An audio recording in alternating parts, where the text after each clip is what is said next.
Assalamualaikum warahmatullahi wabarakatuh. Alhamdulillahirrabbilalamin, bertemu kembali bersama dengan Ibu dalam mata pelajaran Pendidikan Agama Islam. Bagaimana kabarnya anak-anakku sekalian?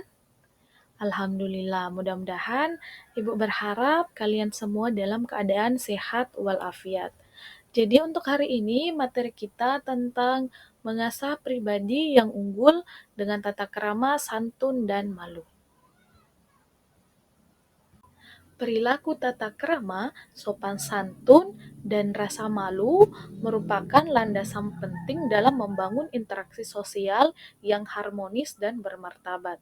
Nilai-nilai luhur ini menjadi pedoman bagi kita setiap individu dalam berperilaku dan bertindak di tengah masyarakat.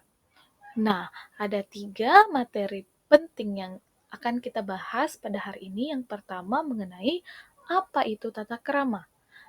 Kalian pernah mendengar kata tata krama? Tata krama adalah adat, etika, dan kebiasaan baik yang dilakukan oleh seseorang di dalam pergaulan. Contoh tata krama.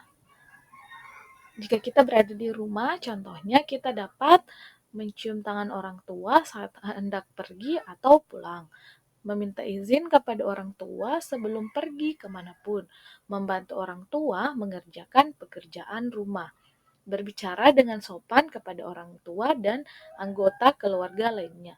Selanjutnya, contoh tata krama jika berada di sekolah, mengucapkan salam kepada bapak dan ibu guru dan teman-teman, menghormati guru dan teman-teman, mendengarkan dengan penuh perhatian saat guru mengajar, mengikuti aturan sekolah dengan baik, dan menjaga kebersihan kelas dan lingkungan. Selanjutnya, contoh tata krama di masyarakat.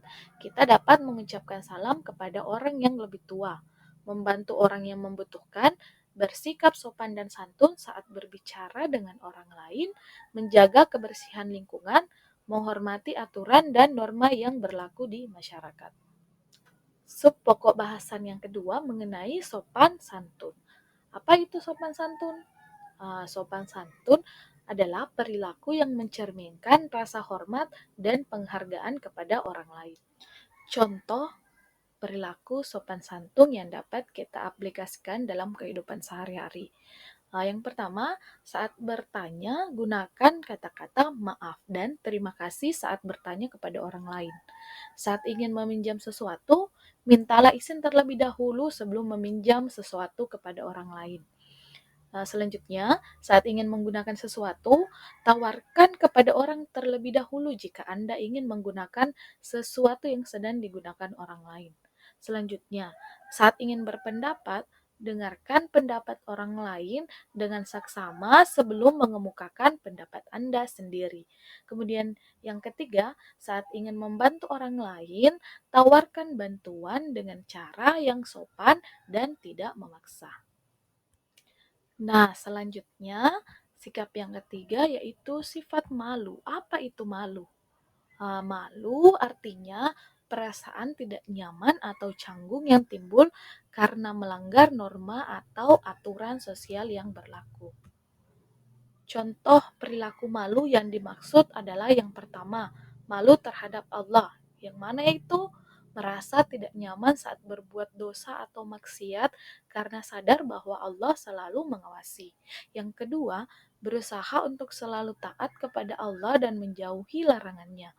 Yang ketiga, merasa malu jika amal solehnya masih kurang dibandingkan dengan orang lain. Kemudian malu yang kedua, malu terhadap diri sendiri. Yang seperti apa itu? Yang pertama, merasa tidak nyaman saat melakukan kesalahan atau kekeliruan. Yang kedua, berusaha untuk selalu memperbaiki diri dan menjadi pribadi yang lebih baik.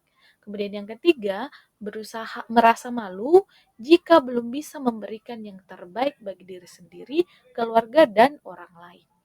Selanjutnya, malu terhadap sesama manusia. Contohnya yang seperti apa itu?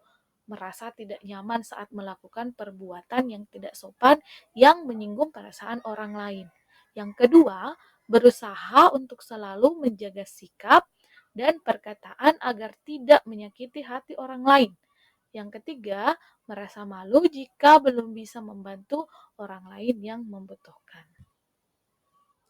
Nah, itulah tadi materi kita hari ini tentang perilaku, tata krama, sopan santun, dan malu. Jadi, sebagai kesimpulan, tata krama, sopan santun, dan rasa malu merupakan nilai-nilai luhur yang harus ditanamkan sejak dini kepada anak-anak kita. Dengan menerapkan nilai-nilai ini, kita dapat membangun hubungan sosial yang harmonis dan menjadi pribadi yang sukses dan bahagia. Demikian, kurangnya mohon dimaafkan. Wassalamualaikum warahmatullahi wabarakatuh.